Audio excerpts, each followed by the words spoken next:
G'day, Scott from SurfacePro Finishes, and this is Lee, and we have just completed this kitchen countertop in the home of Robin and Glenn's in Sydney, and it looks absolutely stunning. Now, SurfacePro Countertop Epoxy is a do-it-yourself product. You can visit our website at any time at surfacepro.com.au, and you can purchase our epoxy and our XFactor scratch-resistant top coat and a whole range of colors, and apply this to your existing kitchen countertop or bathroom vanity or coffee table. With this kitchen, there was very little time involved to do it, and also no demolition, and I know that the owners are absolutely ecstatic. So look, visit us at any time, as I say, surfacepro.com.au, and we'll see you soon.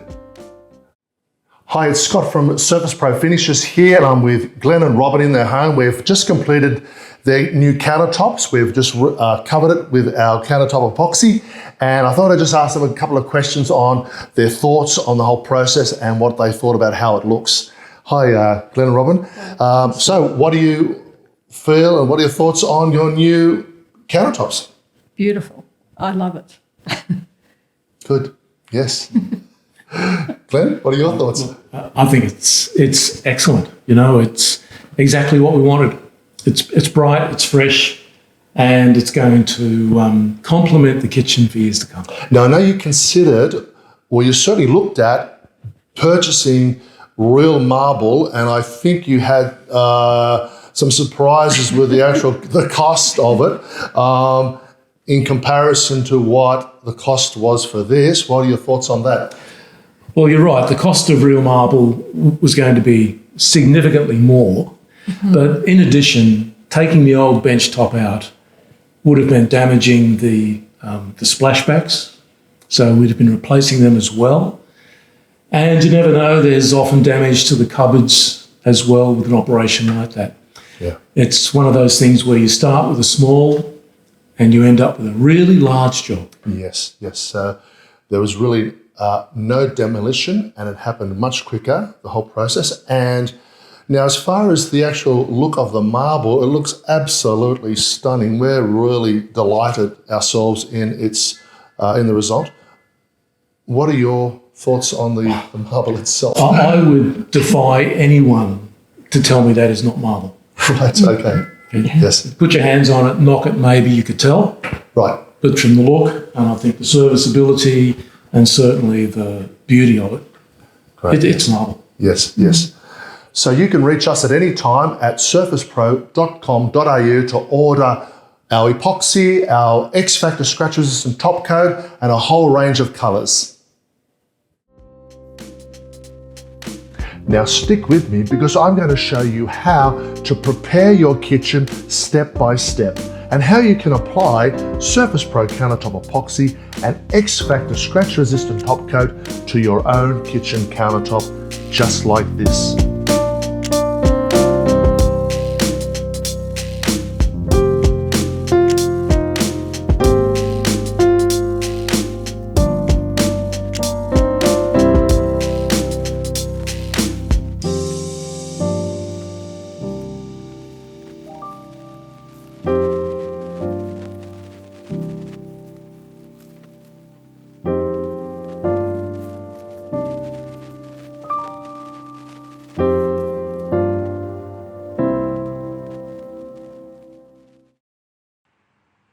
So when preparing your countertop, you may find that where your countertops join, large sections of countertop join together, that over the years, they may have slightly shifted and come apart a little bit.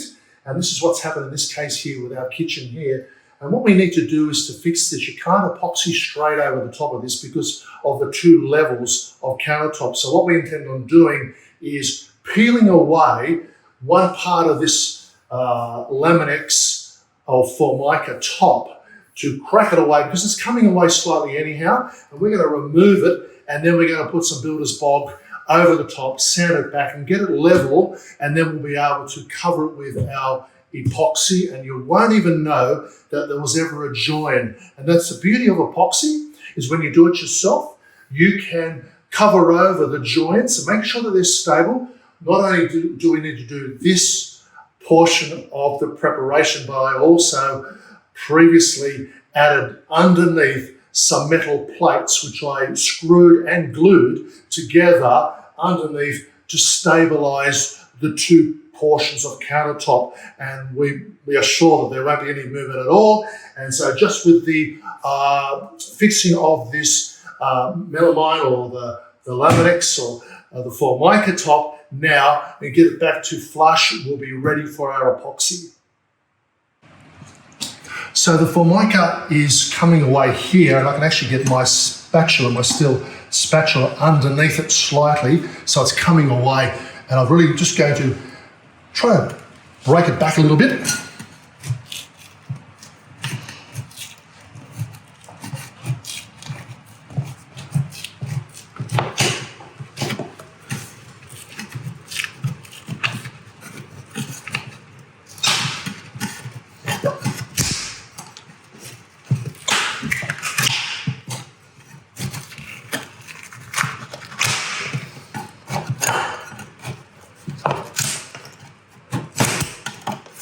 Now that's great. That's come back quite a long way. And when I lay down the filler and sand it back, it will be level. And I'm just going to continue to do it along here a little bit more. And once I've done that, we'll start with the filler. So here's another portion of the kitchen countertop which has slightly moved at the join. So we've got a small section of countertop here and this larger section here. And as you can see, when I put my spatula up against it, there's quite a large ridge there where the join is. Now, we need to deal with this as well, and the same thing applies. All I need to do, and all you need to do if you have the same type of situation with your kitchen countertop, you just need to really get a brand new spatula and just get under it. You can actually get your spatula underneath it and start to peel it back a little bit, crack it away against the line so that you get back down to the underlying kitchen bench top or countertop, which would probably be particle board of some description, or custom wood or something like that. So I'm just going to get this underneath and just try to crack it. There it goes, it cracks it there. And I've just sort of peeled it a little bit, and that little piece has come off, as you can see there. Now, we need to do that to rectify the situation so that once it's done, there won't be any join here anymore. It'll be all epoxy marble finish, and it'll look like one slab of marble, which is what we're trying to achieve. And by doing this, that's exactly what you'll have. So that's not too bad there. I think I've just about taken away. There might be a little bit there, so it's a bit high there. It's not too bad there. It's a bit high there, and it reduces down. So I'm just going to try along here. I'll just get this under here and just crack it back like that. So easy.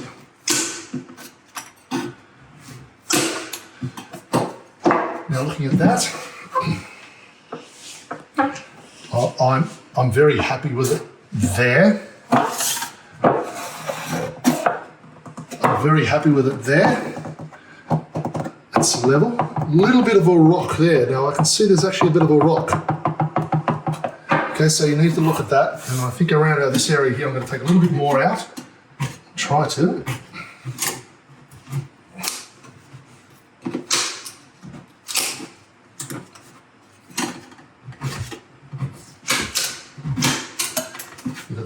Great. There you go. So my rock has gone away now. Now that's level right through there. That is level. So that's all you need to do.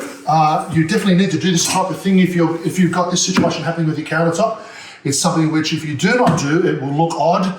It won't look like a natural slab of marble or granite. So you need to take care of this situation. It's very easy to do if you just follow these simple steps.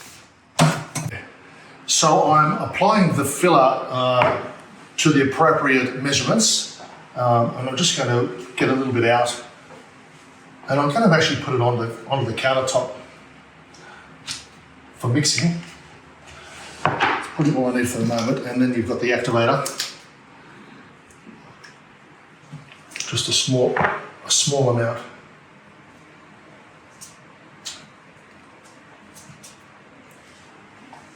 Like so, it doesn't need much at all. And then I'm just going to mix this in.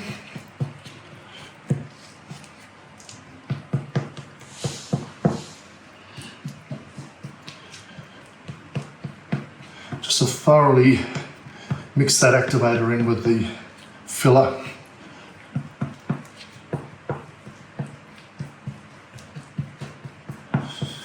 Just like that.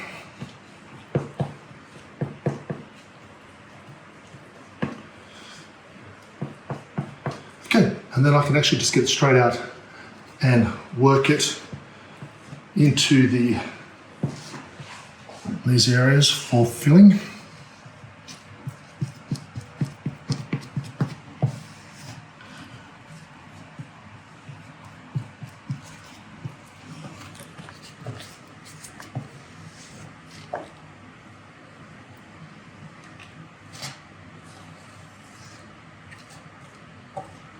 I think I've got about 5 minutes of working time with this filler. It depends on how much activator you put in it, determines how quickly it goes off. But once it starts to go off, it goes off fairly rapidly. So you need to watch that. I can feel it starting to get a little bit thicker now. Now, I think I've got enough on here. I can always wait until it's dry and add a second coat if I need to, and then sand it back. But I do have a larger trowel here as well.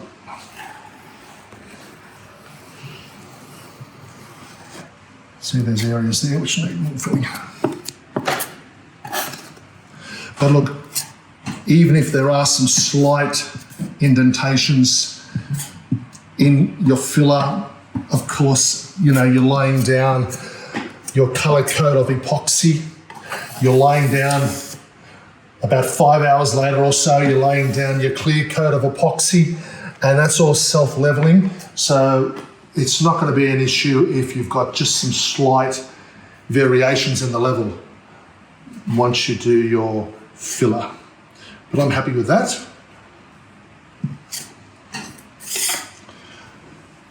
And that's that one done. I know.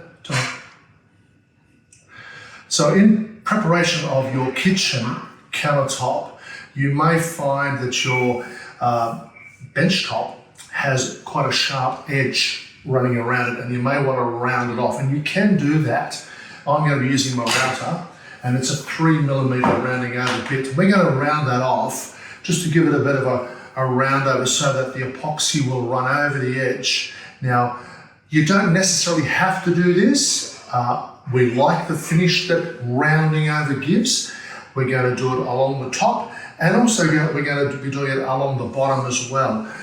So if you find that your countertop has a sharp edge on it, that you may want to consider using your router, possibly a 3 to 5mm rounding over bit, just to give it that curved edge so that the epoxy will run over nice and smoothly and you don't have any sharp edges. So that's what we're going to do right now.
An important part of preparing your kitchen countertop is sanding. Now you do need to give your countertop a light sanding before you apply your bonding primer. Look, bonding primers are very, very good and they are designed to grip onto very, very smooth surfaces like Formica, but it's always advisable just to give your shiny Formica kitchen countertop a light sand, and that will scuff it up a little bit and give you a mechanical bond, and that helps with the bonding of the primer and then the epoxy over the top. So I've got 40 grit sandpaper here. It's very, very coarse. I'm going to just give it a light sand with this. Now, I'm using a sanding block. I like it. I do have my random orbital sander, which I could slap on a sanding pad as well. It tends to kick up a little bit of dust. I don't particularly want to have too much dust in the air at the moment in the home, so I'm not going to use my random orbital sander. You can do if you choose to, make it much quicker, but as I say, just I've got a cork sanding block over the 40 grit sandpaper, and I'm going to give it a light sand just to scuff it up a little bit.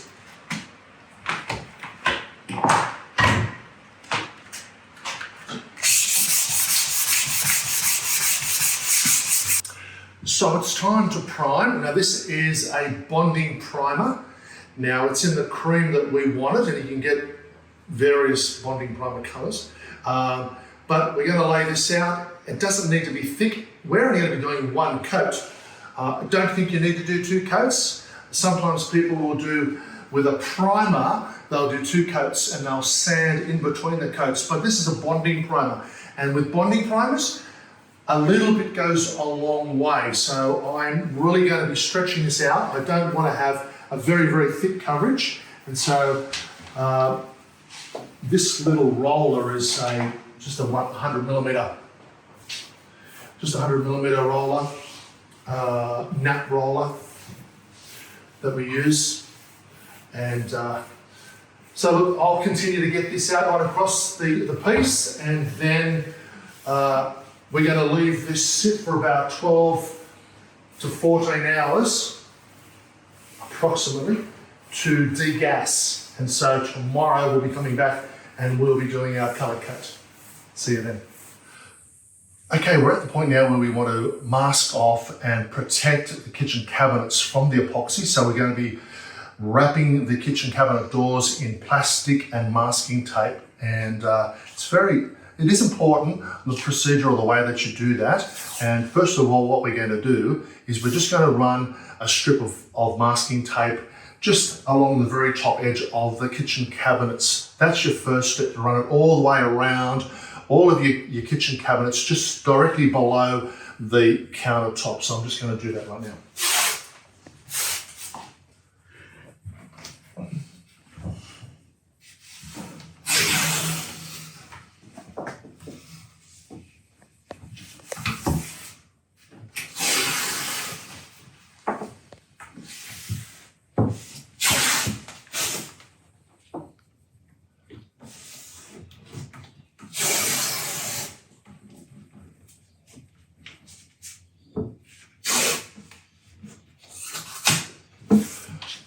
Okay, so once I've done that, and I've done that all the way around the kitchen, then we'll use our plastic, and then we'll put our plastic against it here and run another piece of masking tape over it to seal it in. So in effect, at the top here where the drip line is, there's two layers of masking tape to protect the cabinet doors. Now, epoxy will often try and find a way, and you really need to protect your kitchen cabinets. You don't want your epoxy infiltrating or getting into areas where you don't want it to be.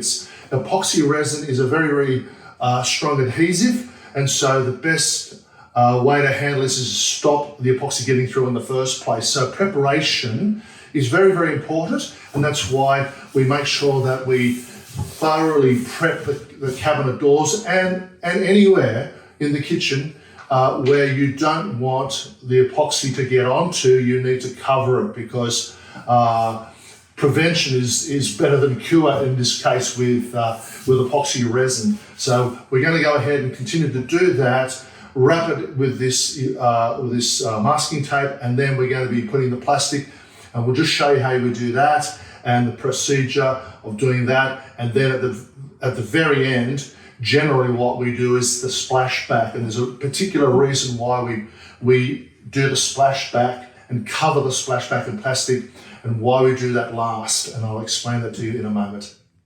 Okay, so the wrapping of the kitchen cabinets to protect them is next, and we've already put down our layer of masking tape first, and then the plastic goes over the top partially, just leaving a little bit of exposed masking tape at the top. So that's where you can actually get your next masking tape and cover it slightly, and you've got a good seal. So at the very top, you've got 2 layers of masking tape.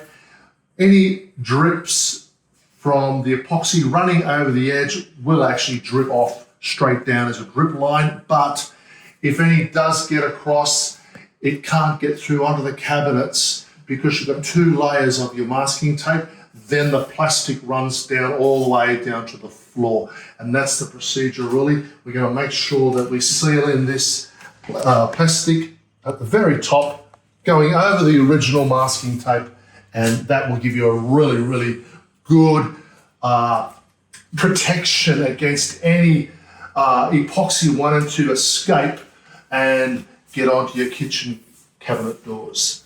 So that's what we're doing now.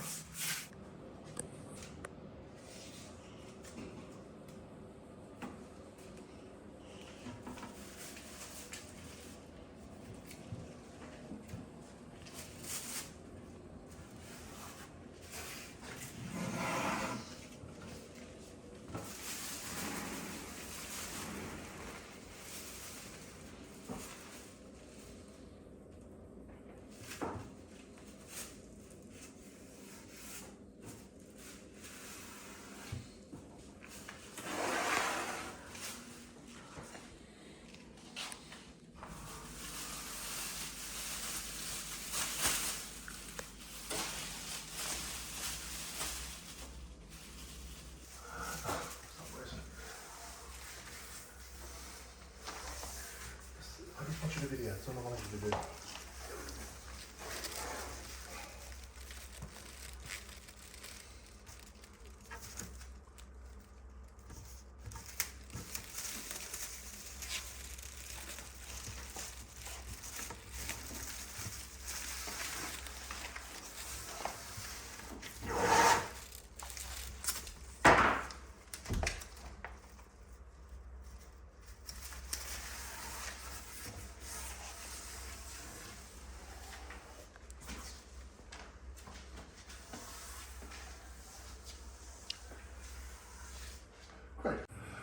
Okay, now that we've covered the kitchen cabinets in plastic to protect them from the epoxy, we just want to show you one other little tip.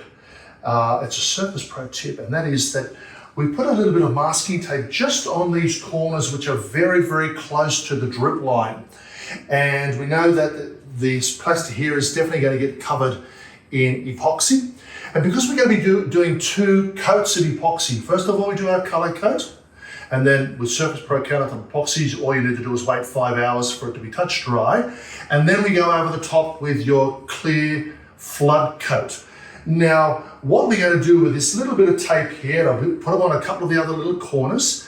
We put a little bit of extra tape, which at the end or after the color coat, which we'll be doing today, we're just going to be removing that when it's almost setting up. We're going to just be removing just that tape because we want to keep the existing plastic. We don't want to remove it all and have to put it all back again for the flood coat.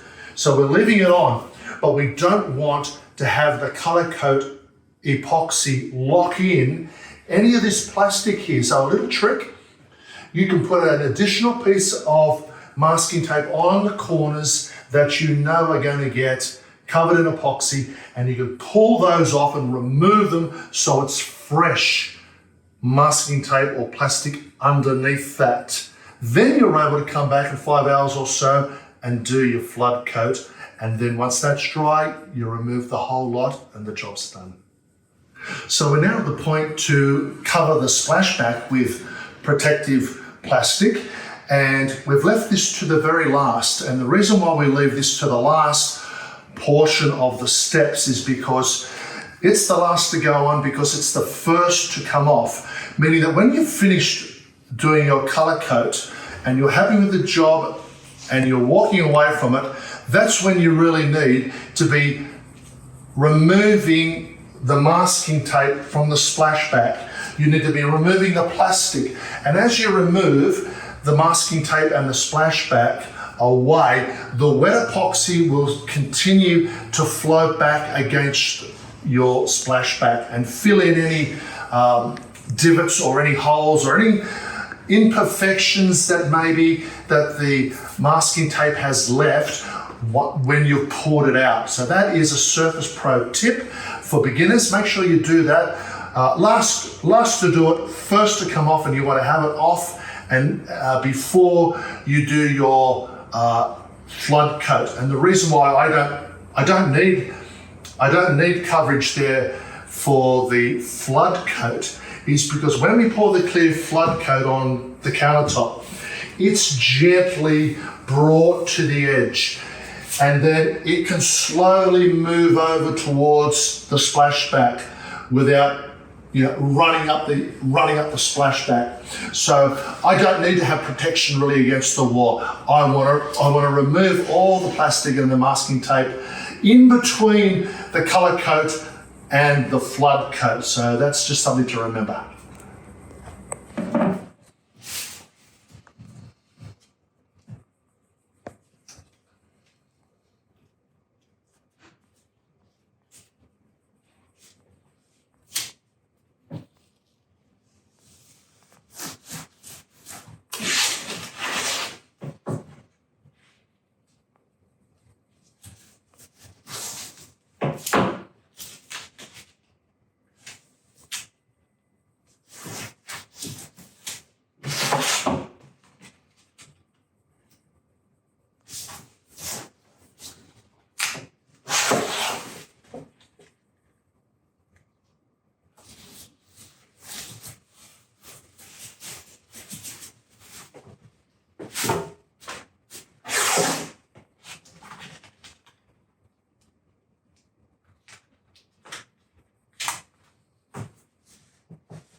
Now that I've completed the plastic against the splashback, I'm just running my final piece of masking tape along the very bottom just to lock in that plastic and seal it against the first run of masking tape along the tiles. It's going to be beautiful.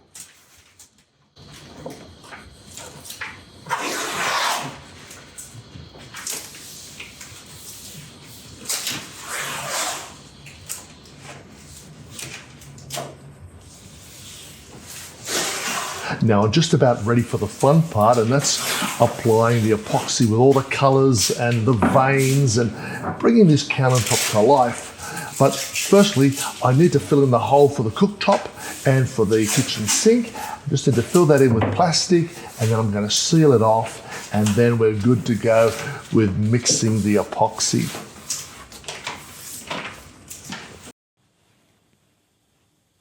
You will mix the epoxy at a rate of 1 to 1. That's 1 part A resin and 1 part B hardener. Now it's best for mixing purposes to pour the B bottle first. That's the hardener. And it's runnier and it doesn't cling as much to the sides of the container when you're mixing. Unlike bottle A, which is the resin, it's much, much thicker. Now that's part of why SurfacePro Countertop Epoxy is such a brilliant product, is the consistency of our product. It has been designed for kitchen countertops. It's been designed for bathroom vanities. It's been designed for tabletops and coffee tables. In other words, you won't lose all your precious epoxy by having it run over and onto the floor. Now this particular countertop design, and based on what the owners wanted, I'm now using some spray paint in the teal color to spray some lines of color across the surface. Now I'm doing that in a couple of locations or a few locations, not a lot. I don't want too much, but just enough. And I'm watching and I'm remembering exactly where I sprayed the lines.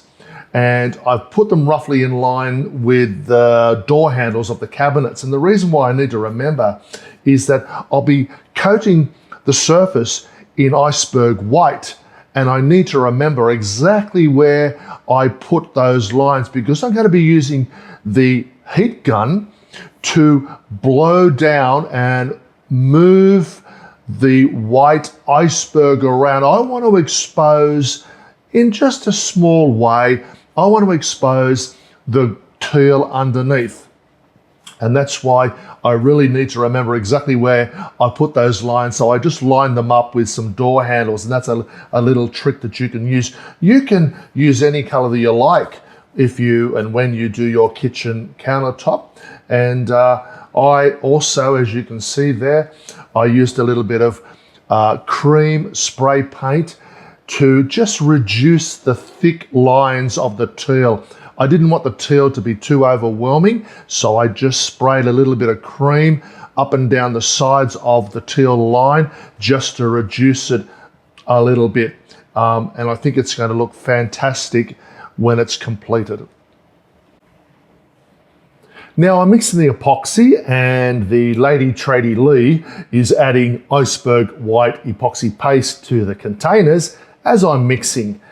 Now we're making 2 versions of the iceberg white to be applied to the countertop. One has enough for a solid white color, a real opaque color, and the other is just a touch of iceberg white. Really, it's just to give an almost see-through translucent appearance. And we want the 2 of those, and we're going to mix them together on the countertop, and it's going to give a great effect. Iceberg white is one of our whites. We also have snow white, and it's different again, but the iceberg white is a terrific white because it's a white out of the blue base. It comes from a blue base. Now, the biggest problem for epoxy and whites is yellowing. Now, iceberg resists that because it comes from the blue tones, and we want to resist yellowing as much as possible. And you'll notice my digital clock on the countertop there. I keep an eye on that. I make sure that I mix for at least 4 minutes, particularly with the large amounts. And I thoroughly scrape the sides of the container, because you must avoid any unmixed portions of the epoxy at all costs. You must avoid unmixed portions of epoxy. You don't want that. You must mix, scrape the sides, scrape the bottom, and mix again. The tradie lady and myself, we're spreading the epoxy around using, of course, protected hands. And we're just moving it and blending it. The 2 colors, the 2 whites, we're blending them together across the entire countertop and just getting a very good coverage. And we know we have plenty of epoxy made up for this color coat, so we know we'll get a very, very good coverage across the entire surface. Now we are pushing it around, we're moving it around because, as I said previously, the epoxy will not run off on its own accord. It won't want to just run off the edges and so that you lose all your epoxy off onto the floor. You need to spread it. You're in control. You have plenty of time. You have actually plenty of working time to do it. You've got at least 45 minutes of working time, which is great. Now, the edges, they are also a priority. And we're making sure that the epoxy covers and coats all of those rounded surfaces. So we're paying particular attention to that, as you can see. Now, of course, I just have the owners there, just off screen. Well, sometimes off screen, and they're watching and they have some input. And I'm very happy for them to have input as we go along. If you are doing a job for someone, you definitely want them to be there because it helps you so much to be able to have them say what they like and what they dislike so that you can make changes if need be. Now, as we were doing all these things, we noticed a small problem, and a little bit of protective plastic sheeting had come away from the cabinet doors right in the corner. Now, look, these things can happen. A little bit of epoxy on the plastic flooring, it gets a bit tacky, and it just pulled the plastic off the kitchen cabinet doors. These things happen, no big deal. Look, if you catch it quickly and you fix the problem with fresh tape, everything's fine, and that's exactly what we did, and the problem's averted.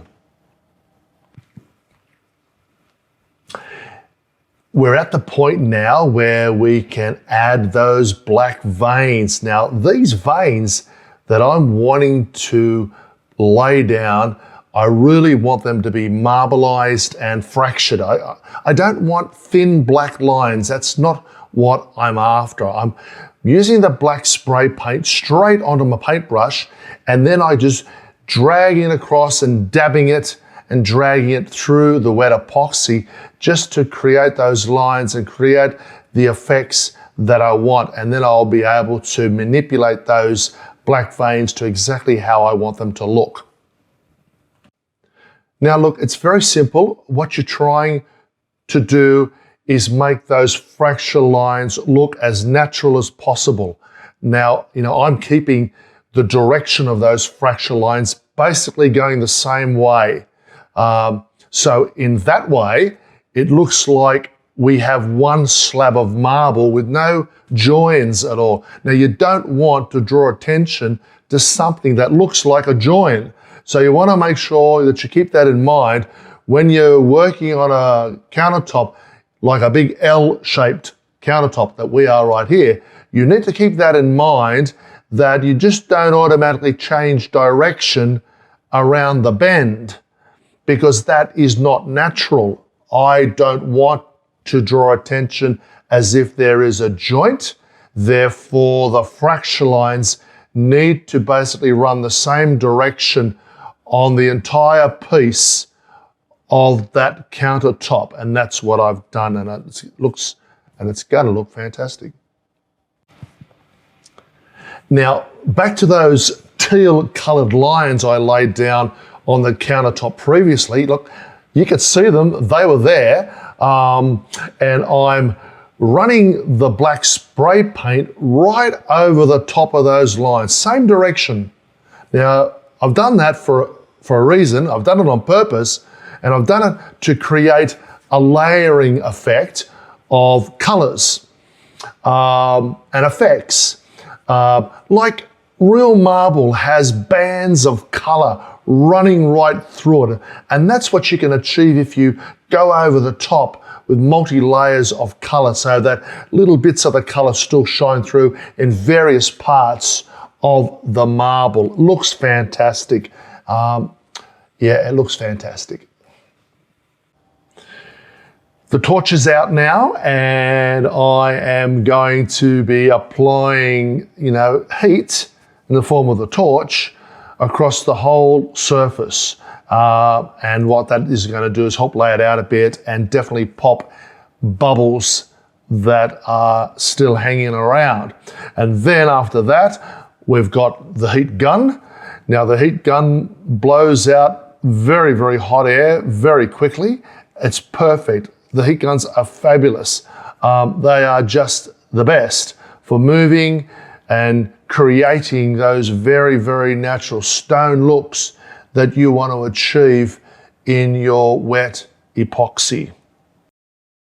Now we're applying our Suncatcher to the countertop. Now this is just beautiful stuff. Suncatcher is a very light golden color sparkle powder which we put into, you can put it into any color you like, really, any colored epoxy, but we love to put it into clear epoxy.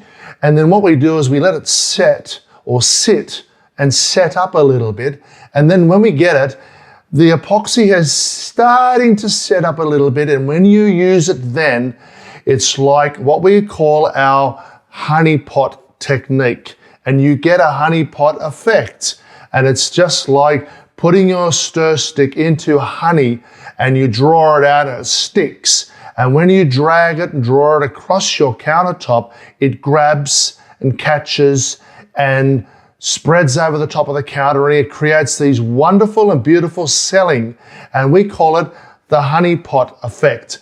And by using the honeypot technique, and it is just beautiful. Now we're doing that right now. We're going to get that right across a lot of the countertop, particularly over the black veins. That tones that down a little bit. It goes straight over the black veins. We also did put it over the white in the center sections of the countertop, and it spreads out and creates wonderful selling. Unfortunately, the video we take does not do it justice. It does not show you the degree of subtle selling that is occurring and how beautiful it really looks. And I'm sorry I can't show that to you, but you'll have to take my word for it. It is great. Get Suncatcher, mix it into your clear epoxy, wait a little bit, draw it out over your countertop, and you can create this honeypot effect. It's absolutely beautiful. So we're getting that done right now. Once that's done, we're just about finished, except for doing the other side of the countertop. We're going to reproduce again exactly what we've done. I'm not going to show it on video, but you can actually obviously realize we're going to do exactly the same procedure on the other side of the kitchen countertop where the cooktop is. And now we're going to be waiting 5 hours, and in 5 hours time our epoxy is touch dry and we'll be able to apply our clear flood coat.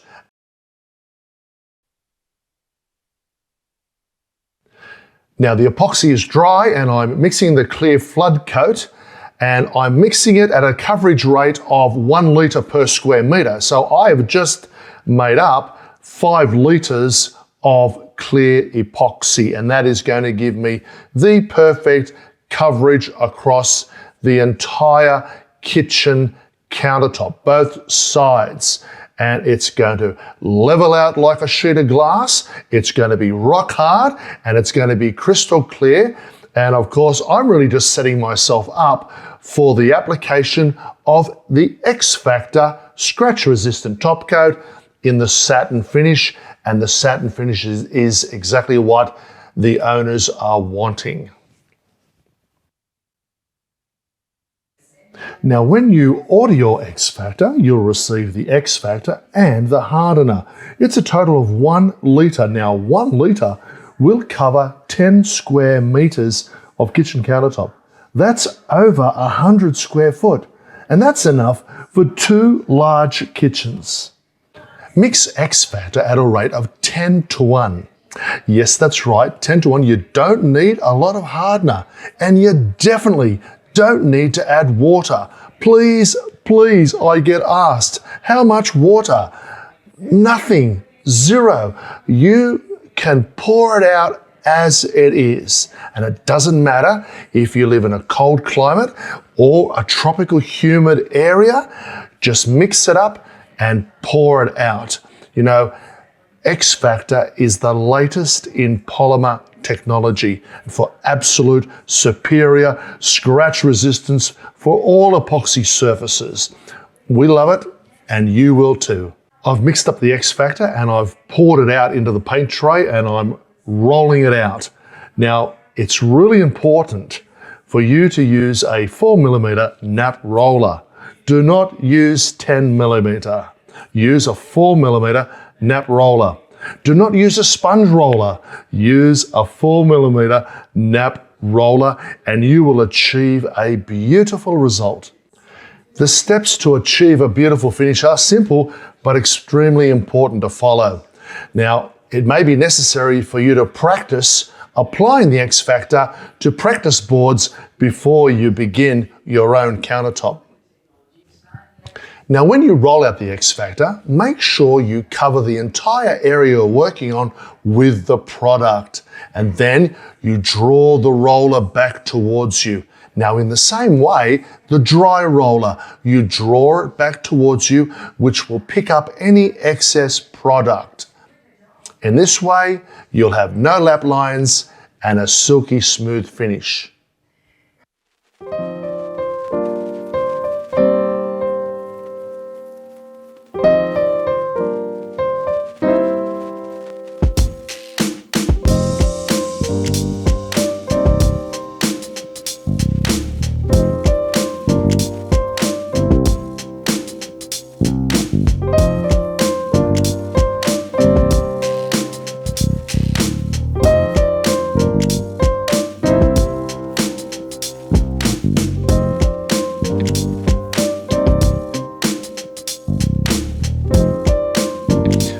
XFactor scratch resistant top coat is available now.